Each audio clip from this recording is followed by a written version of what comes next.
आज हम कंप्यूटर की दुनिया की उन दो चीज़ों पर बात करने वाले हैं जिन्हें हम शायद सबसे ज़्यादा इस्तेमाल करते हैं पर उनके बारे में सबसे कम सोचते हैं। माउस और मॉनिटर। हाँ, बिल्कुल। हमारे पास diploma in computer application course के कुछ नोट्स हैं। तो आज का मिशन सिर्फ ये समझना नहीं है कि माउस क्या है, बल्कि ये जानना है कि अ, एक रबर की गेंद से लेकर लेज़र तक का इसका सफ़र कैसा रहा। और कैसे वो बड़े बड़े बक्से जैसे मॉनिटर हमारी मेज से गायब हो गए और पतली स्क्रीन में बदल गए। चलिए, इस पर एक गहरी नज़र डालते हैं। तो सबसे पहले माउस। आज तो इसके बिना काम करने की सोच भी नहीं सकते, है ना?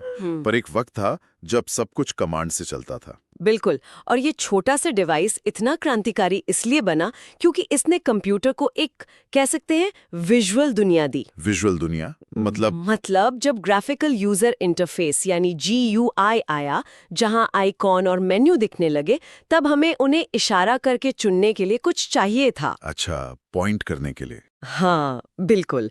वहीं से माउस का दौर शुरू हुआ। इसने कंप्यूटर को सिर्फ टेक्स्ट से निकालकर तस्वीरों की दुनिया में ला दिया। और इस डिवाइस के सबसे बुनियादी हिस्से हैं इसके बटन। नोट्स में 3 मुख्य भाग बताए हैं: प्राइमरी, सेकेंडरी और स्क्रॉल। हाँ, लेफ्ट, राइट और व्हील। तो लेफ्ट बटन से शुरू करते हैं। हम सब जानते हैं कि ये सेलेक्ट करता है, डबल क्लिक पर प्रोग्राम खोलता है। और ड्रैग एंड ड्रॉप भी करता है। हाँ, लेकिन एक ही बटन से इतने अलग-अलग काम, सिंगल क्लिक, डबल क्लिक, फिर उसे दबाकर खींचना, ये डिजाइन के लिहाज से तो कमाल है। ये यूजर इंटरफेस डिजाइन का एक बेहतरीन उदाहरण है। मतलब डिजाइनर्स ने सोचा कि ज्यादा बटन देकर कंफ्यूज करने से अच्छा है एक ही बटन को अलग-अलग एक्शन सिखा दिए जाएं। जैसे सिंगल क्लिक का मतलब है देखो, और डबल क्लिक का मतलब है अंदर जाओ। इसी सादगी ने कंप्यूटर को आम इंसान के लिए इतना आसान बना दिया। और फिर आता है राइट बटन। मुझे तो याद है शुरू में मैं इसका इस्तेमाल ही नहीं करता था। लगता था सारे काम तो लेफ्ट से ही हो जाते हैं। ये बहुत आम बात है। राइट बटन का आइडिया था कॉन्टेक्स्ट मेन्यू देना।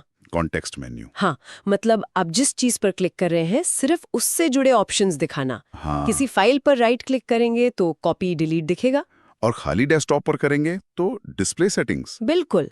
इससे स्क्रीन पर भीड़ कम होती है और फंक्शनैलिटी बढ़ जाती है। और इन दोनों के बीच में वो छोटा सा पहिया, स्क्रॉल व्हील, ये तो लगता है जैसे हमेशा से ही था। पर ऐसा है नहीं। और इस छोटे से पहिए ने इंटरनेट इस्तेमाल करने का तरीका ही बदल दिया। कैसे?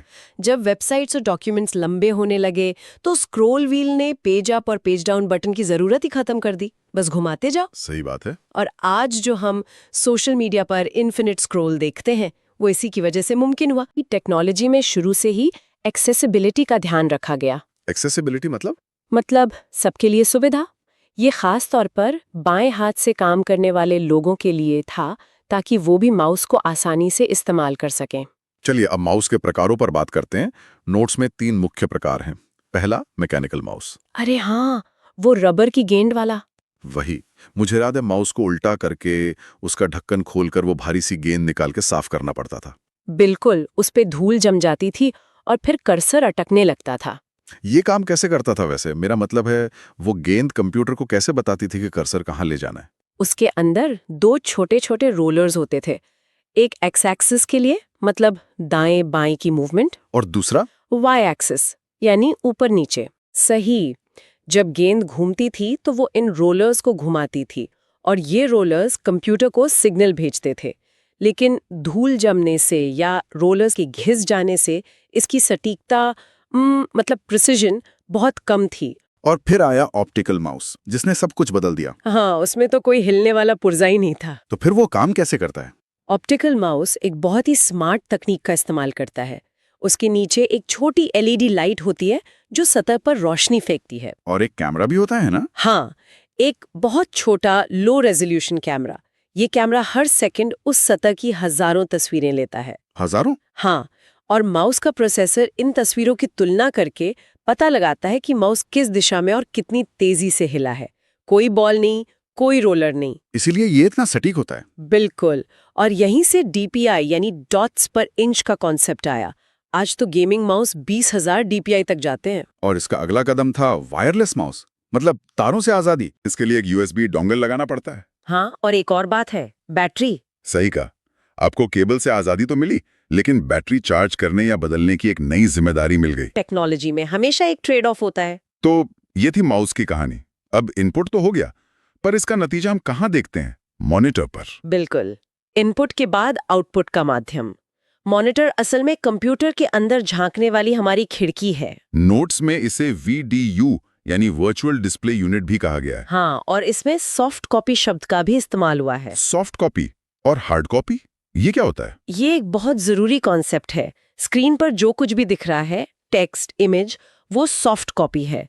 सॉफ्ट इसलिए क्योंकि वो अस्थायी है, उसे एक क्लिक में बदला जा सकता है। और जब प्रिंट कर लें तो वो हार्ड कॉपी बन जाती है, वो स्थायी है, उसे आप छू सकते हैं। मॉनिटर हमें उस डिजिटल अस्थायी दुनिया से जोड़ता है। चलिए अब मॉनिटर के सफर को देखते हैं। शुरुआत हुई थी CRT यानी कैथोड रे ट्यूब मॉनिटर से। वो बड़े भारी बक्से वाले मॉनिटर्स। हाँ, मेरी तो आधी डेस्क ही वो मॉनिटर खा जाता था, और जब उसे बंद करो तो स्क्रीन के बीच में एक छोटा सा सफेद डॉट रह जाता था और एक प्यूं की आवाज आती थी। हाँ वही। वो इतना भारी और बड़ा क्यों होता था? उसकी तकनीक की वजह से। CRT के पिछले हिस्से में एक इलेक्ट्रॉन गन होती थी। ये गन बहुत तेजी से इलेक्ट्रॉन्स की एक बीम को स्क्रीन के पिछले हिस्से पर फेंकती थी, जिस पर फास्फोरस की परत होती थी। बिल्कुल। जब इलेक्ट्रॉन फास्फोरस से टकराते थे तो वो चमकता था और उसी से तस्वीर बनती थी। इस पूरी प्रक्रिया के लिए गन से स्क्रीन तक एक दूरी चाहिए होती थी। इसीलिए ये मॉनिटर इतने गहरे और भारी होते थे और बिजली भी बहुत खाते थे। फिर इस बक्से की लगा ली पतले और हल्के LCD यानी लिक्विड क्रिस्टल डिस्प्ले ने। ये तो बहुत बड़ा बदलाव था। बहुत बड़ा। LCD की तकनीक बिल्कुल अलग थी। इसमें 2 ग्लास की परतों के बीच लिक्विड क्रिस्टल्स होते हैं। Liquid crystals? हाँ, जब उनमें से बिजली गुजरती है तो वो क्रिस्टल्स या तो सीधे होते हैं या मुड़ जाते हैं, जिससे वे अपने पीछे से आ रही रोशनी को या तो रोकते हैं या गुजरने देते हैं। अच्छा, तो इसमें इलेक्ट्रॉन गन नहीं थी? नहीं, इसीलिए ये मॉनिटर बहुत पतले और हल्के बनाए जा सकते थे और बिजली की खपत भी बहुत कम थी। लेकिन नोट्स कहते हैं कि ये शुरुआत में काफी महंगे थे। हाँ, कोई भी नई तकनीक जब आती है तो महंगी होती है, और शुरू में उनकी पिक्चर क्वालिटी, खासकर रिफ्रेश रेट, भी उतना अच्छा नहीं था। लेकिन धीरे धीरे ये सस्ते होते गए और इन्होंने CRT को बाजार से पूरी तरह बाहर कर दिया। और आजकल हम जो शब्द सबसे ज्यादा सुनते हैं वो है LED मॉनिटर। ये LCD से कैसे अलग है? मुझे तो कई बार लगता है कि ये दोनों एक ही चीज है। आपका सवाल बिल्कुल सही है, क्योंकि यहाँ बहुत कंफ्यूजन है। तकनीकी रूप से आज के LED मॉनिटर भी एक तरह के LCD मॉनिटर ही हैं। क्या? तो फिर फर्क क्या है? फर्क है बैकलाइट का, मतलब उन लिक्विड क्रिस्टल्स को पीछे से रोशन करने वाली लाइट का। अच्छा। पुराने LCD में स्क्रीन को रोशन करने के लिए CCFL यानी एक पतली ट्यूबलाइट जैसी चीज का इस्तेमाल होता था, जबकि जिन्हें हम LED मॉनिटर कहते हैं उनमें बैकलाइट के लिए छोटे छोटे लाइट एमिटिंग डायोड्स यानी LEDs का इस्तेमाल होता है। और इस छोटे से बदलाव से क्या फायदा हुआ? बहुत बड़ा फायदा।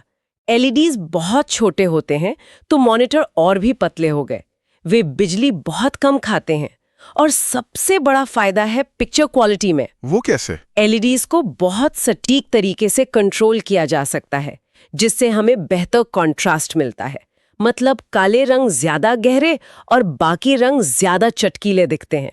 तो असल में LED LCD का ही एक बेहतर एडवांस्ड वर्जन है। तो आज हमने देखा कि कैसे माउस में रबर की गेंद की जगह लाइट ने ले ली, और कैसे मॉनिटर में इलेक्ट्रॉन गन की जगह लिक्विड क्रिस्टल्स और LEDs ने। और ये पूरी यात्रा टेक्नोलॉजी में 2 प्रमुख रुझानों को दिखाती है। पहला है मिनिएचराइजेशन, मतलब चीजों का लगातार छोटा होना, और दूसरा है एफिशिएंसी, यानी उनका ज्यादा कुशल होना। बिल्कुल, कम जगह में कम ऊर्जा का इस्तेमाल करके पहले से कहीं बेहतर परिणाम देना। ये सब देखकर ये सोचना लाजमी है कि इनपुट और आउटपुट का अगला पड़ाव क्या होगा। सही बात है। आज से 20 साल पहले किसने सोचा था कि वो भारी भरकम CRT मॉनिटर म्यूजियम की चीज बन जाएगा? तो क्या आज से 20 साल बाद हमारे वायरलेस माउस और 4K LED स्क्रीन भी उतने ही पुराने लगेंगे? बिल्कुल लग सकते हैं। क्या हम कीबोर्ड और माउस को छोड़कर सीधे अपने विचारों से कंप्यूटर को कंट्रोल करेंगे? न्यूरेलिंक जैसी कंपनियां तो यही कोशिश कर रही हैं। या फिर मॉनिटर स्क्रीन की जरूरत ही खत्म हो जाएगी और सारी जानकारी सीधे हमारे चश्मे या कॉन्टैक्ट लेंस में दिखाई देगी? ये एक दिलचस्प सवाल है जो आज के इन स्रोतों को देखकर मन में आता है।